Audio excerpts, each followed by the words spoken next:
Hello students, happy morning to one and all 8th standard students. This week we are going to see about the geography part, unit 3rd. Already we taken the second lesson. This lesson topic is hydrologic cycle. In this lesson we are going to learn about the status of water on the earth, and we also know about the basic concept of hydrological cycle, and we also know about the different components of hydrologic cycle.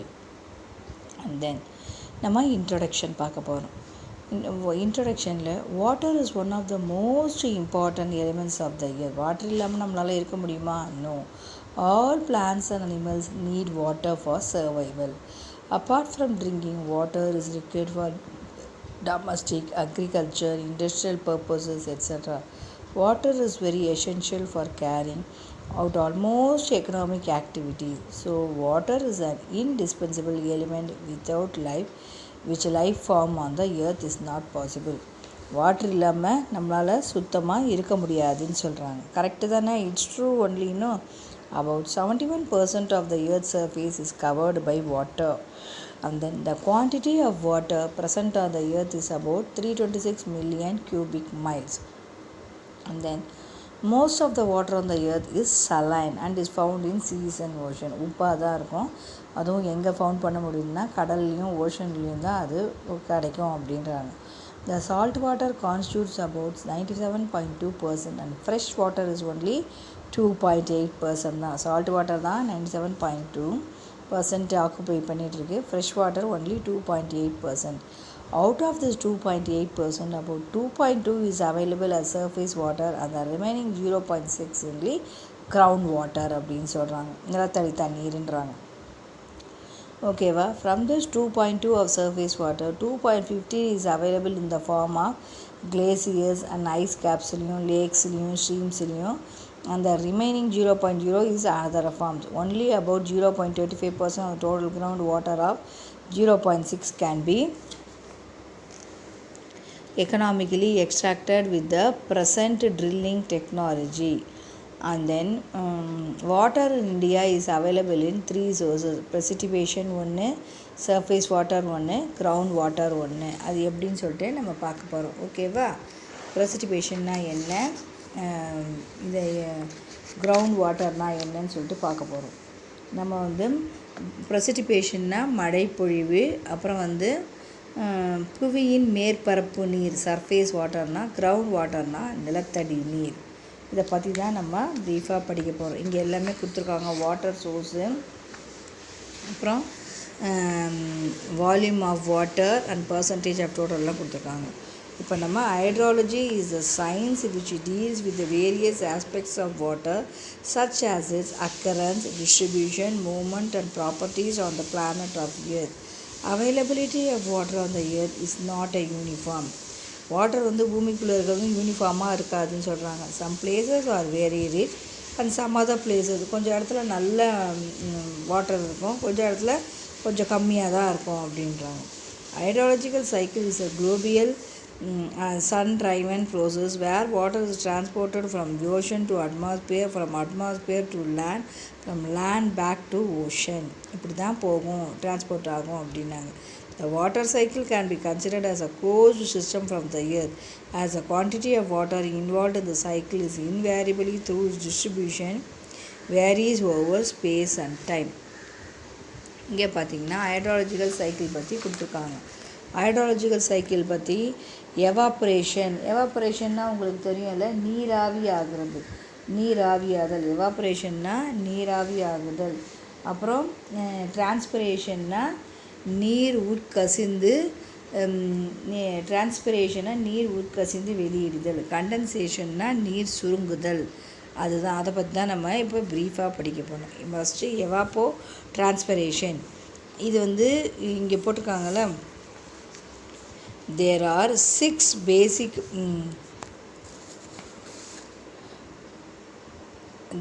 6 main components in hydrological cycle: evapotranspiration, condensation, precipitation, infiltration, percolation and runoff. அப்படியே ஓடி போய்டுறது.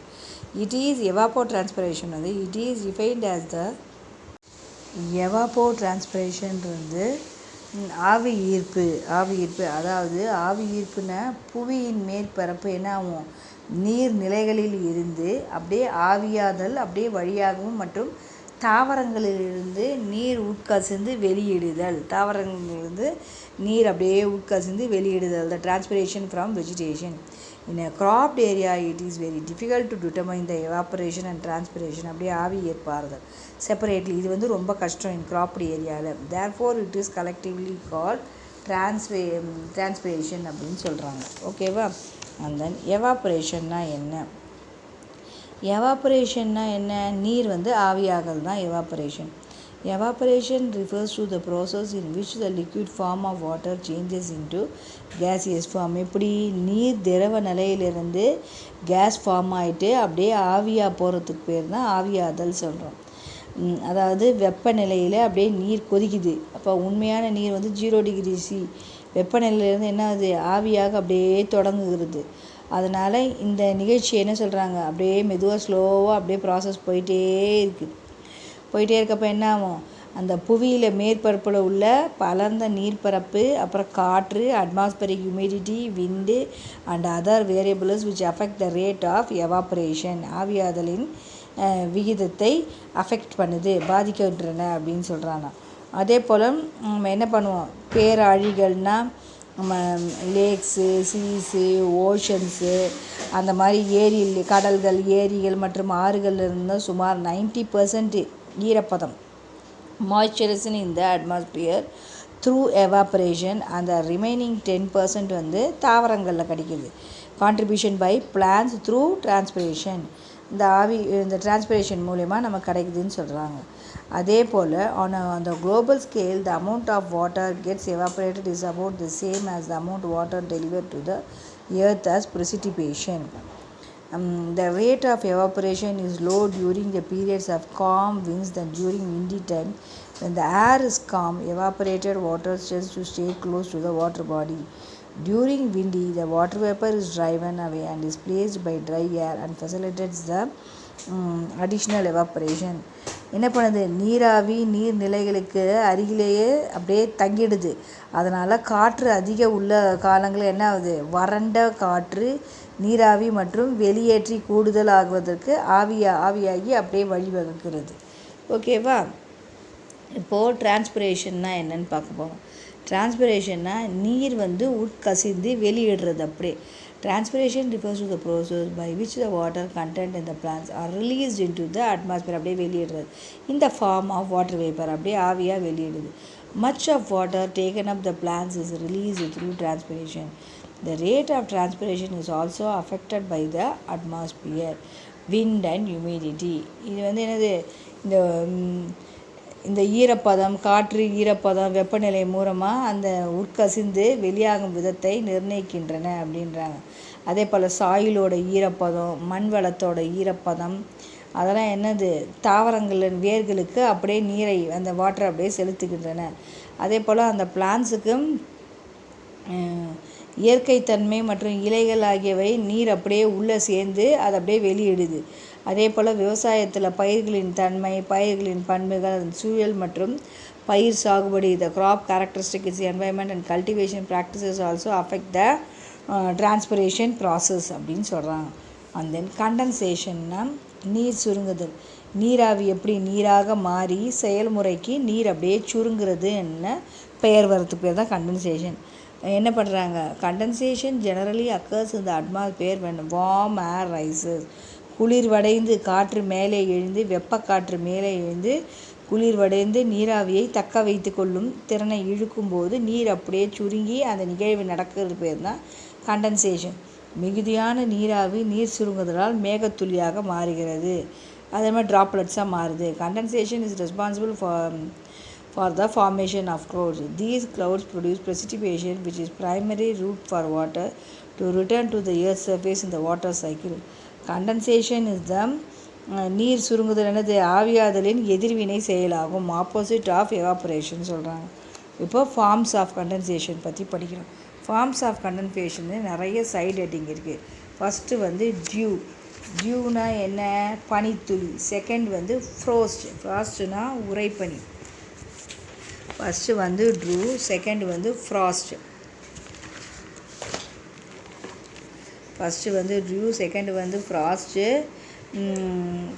இப்போ tuna பனித்துளி, உரை பனினா ஃப்ராஸ்ட்டுன்னு சொன்னேன். Next வந்து ஃபாகுனா அடர் மூடு பனி. மிஸ்ட்னா என்ன, மூடு பனி அதுவும். க்ளவுட்ஸ்னா மேகங்கள், நமக்கு எல்லாமே தெரியும். இது நம்ம பற்றி அப்படியே டீப்பாக படிக்க போகிறோம். ஃபஸ்ட்டு வந்து ஃபாகுனா என்ன, டியூனா என்ன. It is a water droplet formed by the condensation of water vapor on a relatively cold surface of an object.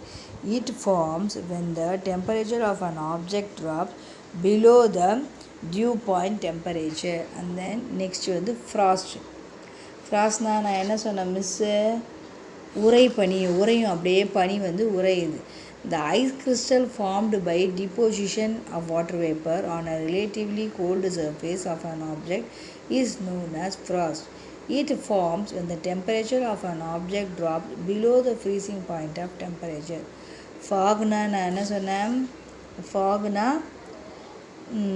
அடர் மூடு பனி. அடர்ந்த காடுகளில் அப்படியே பனி அப்படியே இருக்கும் ஃபாகுனா. மிஸ்ட்னாலும் மூடு பனி தான் அப்படின்னு சொன்னேன். Fog is suspended tiny water droplets or ice crystals in an air layer next to the Earth's surface that reduces the visibility to 1000 meters or lower. For aviation purposes, the criterion for fog is 10 kilometers or less. Mistனாலும் மூடு பனி. Mist is the tiny droplets of water hanging in the air.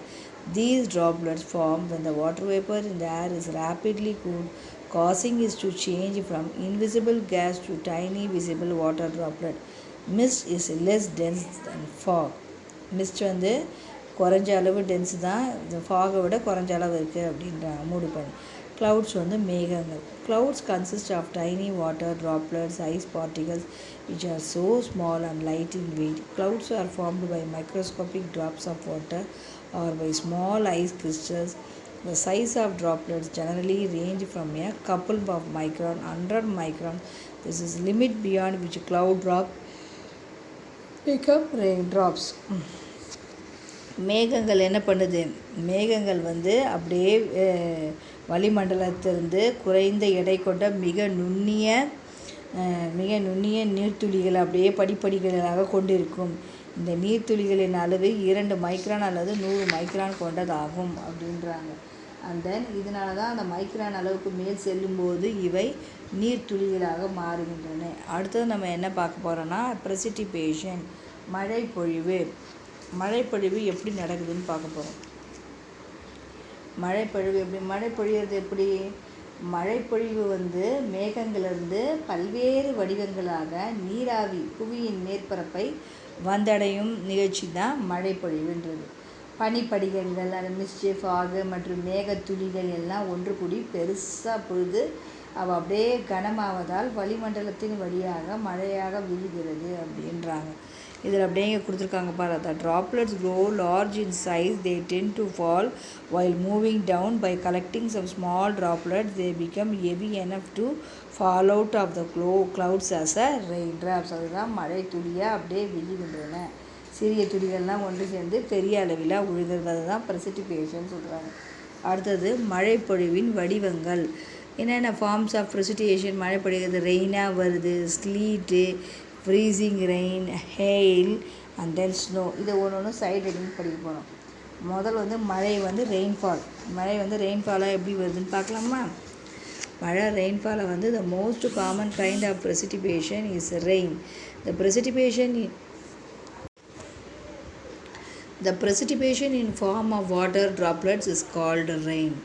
அதே போல் in a diameter is known as rain. Generally drizzle takes place from stratus liquid. ஸ்லீட்டுனா என்ன படித்தோம், ஸ்லீட்டுனா கல்மழை, கல்லுக்கெல்லாம் பெரிய பெரிய துளியாக போகுதில்ல, அதுதான் கல்மழை. The precipitation which takes place in the form of mixture of water droplets and tiny particle of 5 mm in diameter is known as sleet. So the mixture of water droplets and ice particles would fall on the earth's surface. கல்மழை. Freezing ரெயின்னா உரை பனிமழை. At other times raindrop falling through cold air near the ground do not freeze in there. அப்படியே freeze ஆகாது, freeze ஏர்னால காற்றுனால freeze ஆகாது, அப்படியே இருக்கும். Instead the raindrop freeze when they touch a cold surface. This is called a freezing rain and the drops of water are usually greater than 0.5 millimeter in diameter. அப்புறம் ஹெயில்னா என்ன, ஆலங்கட்டி மழை அப்படின்னு சொல்லுவாங்கள்ல, ஆலங்கட்டி மழைன்னு ஒரு பாட்டு கூட வந்திருக்கு ஒரு படத்தில். The precipitation which consists of round pellets of ice which are larger than 5 millimeter in diameter is called a hail or hailstone. Hail forms only in cumulonimbus clouds during thunderstorms. A hailstone starts as an ice pellets inside a cold region of a cloud. Strong updrafts in the cloud carry the hailstone and up and down through cold region many times. இது என்னது, ஒரு சிறிய பனிக்கட்டி ஆலங்கட்டியாக உருவாகிறது. மேகத்தில் ஏற்படும் கடும் செங்குத்து சலனமானது ஆலங்கட்டியை என்ன பண்ணுது, குளிர்ந்த பகுதிகளுடைய மேலும் கீழுமாக பலமுறை இழுத்து செல்கிறது அப்படின்னு சொல்கிறாங்க. அப்புறம் பனிப்பொழிவுனா ஸ்னோ. இது என்னது, when water, often water vapor is a cloud, is converted directly into snow pieces due to lowering of temperature. It appears like powdery mass of ice. The precipitation in the form of powdery mass of ice is known as snowfall. இங்கே பார்த்தீங்களா, it is a common in the polar and the high mountain region. இங்கே rain ஸ்லீட்டு freezing, ஹெயில்ஸ்டோன் கல் மழை எப்படி இருக்குது பார்த்தியா, snow பனிக்கட்டி.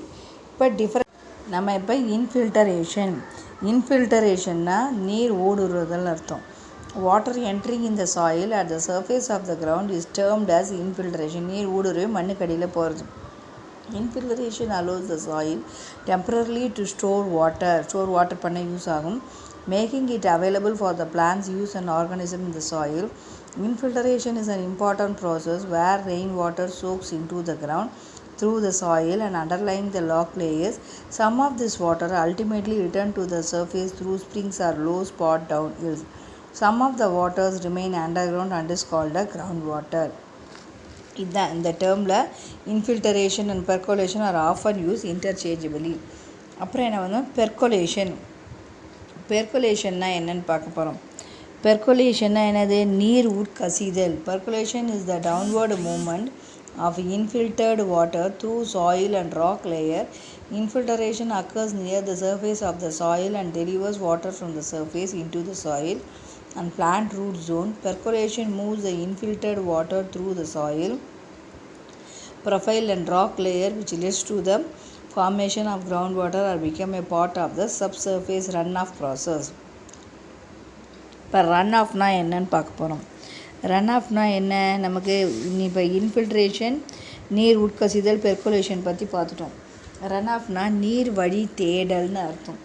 இப்போ runoff is a water that is pulled by gravity across land surface. It replenishes ground water and surface water as it percolates into an aquifer. It is an underground layer of water bearing rock or moves into a river, stream or watershed.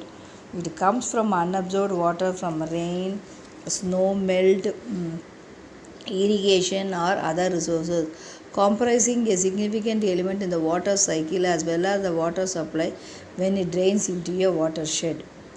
ஓகேவா, இப்போ types of run of பார்க்க போகிறோம். Surface run ஆஃப்னா மேல்பட்ட மழை நீர் வழித்தேடல். மழை பெய்யும்போது மழை நீரின் ஒரு பகுதி நீரோடையோடு அப்படியே கலந்து போயிடும்.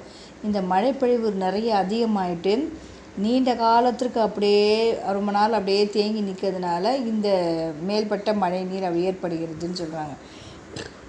இந்த மேற்பட்ட நிலையில் அதிக நீரானதும் நம்ம நிலப்பரப்பில் நிறைய சேர்ந்துருக்கும். அதனால தான் அந்த கிரவுண்ட் சர்ஃபேஸில் which tends to move from place to another flowing land graded and is known as overland. ஒரு இடத்துலேருந்து மற்றொரு இடத்திற்கு நகர். இது வரைக்கும் இந்த லெசனில் நம்ம என்ன பார்த்தோம், ஹைட்ராலஜிக் சைக்கிள்னா water on the earth, and then டிரான்ஸ்பிரேஷன்னா என்ன, எவாப்பரேஷன்னா என்ன, டிரான்ஸ்பிரேஷன்னா என்ன, கண்டென்சேஷன்னா என்ன, ஃபார்ம்ஸ் ஆஃப் கண்டென்சேஷன்னா என்ன, dew, fog, mist, clouds, frost அப்படின்னு பார்த்தோம். ப்ரெசிபிட்டேஷன்னா என்ன, rain, sleet, freezing rain, hail, snow பற்றி பார்த்தோம். And then different forms of precipitation, இன்ஃபில்டரேஷன்னா என்ன, பெர்குலேஷன்னா என்ன, ரன் ஆஃப்னா என்ன, அந்த டைப்ஸ் ஆஃப் ரன் ஆஃப்னா என்ன, surface run off, subsurface run off and base surface run off பற்றியெல்லாம் டீப்பாக படித்தோம். இந்த லெசனை பற்றி இது எல்லாம் புரிஞ்சிருக்கும்னு நினைக்கிறேன். இதை நான் இந்த ஒன் வேர்ட்ஸ் எல்லாம் ஃபோட்டோ பிடிச்சி அனுப்புகிறேன். நீங்கள் படிச்சுட்டு எனக்கு கிளாஸ் ஒர்க்கில் காப்பி பண்ணுங்கள். ஓகேவா ஸ்டூடெண்ட்? தேங்க்யூ. Take care. பாய்.